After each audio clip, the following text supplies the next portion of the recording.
Greetings. I am honored to join the grand opening of the first MBDA Advanced Manufacturing Center in Louisville, Kentucky. I am Miguel Estien, the Acting National Director of the Minority Business Development Agency.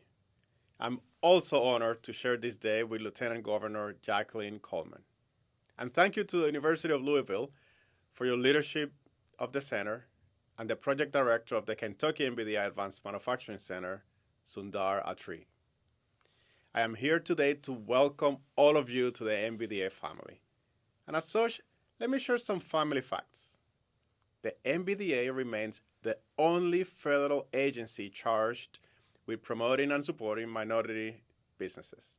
Without a doubt, our most powerful tool is the ability to collaborate with the community we are part of. We partner with corporations, citizens, academics, non-for-profits, and other stakeholders to advance the MBDA's public policy interests. What we do here matters.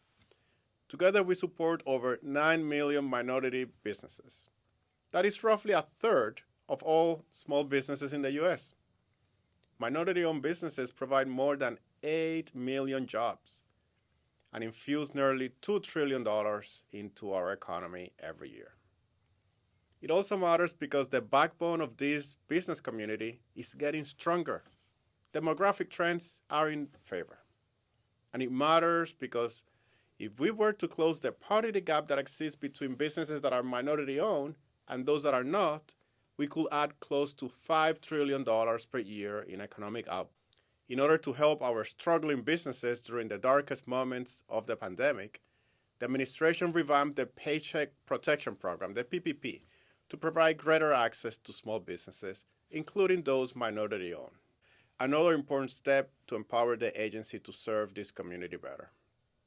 I suspect this center will be serving many promising companies in sectors such as healthcare, logistics, automotive, and aerospace, and in partnership with some of the area's largest corporations, including Toyota, UPS, GE Appliances, and Clarion, among others.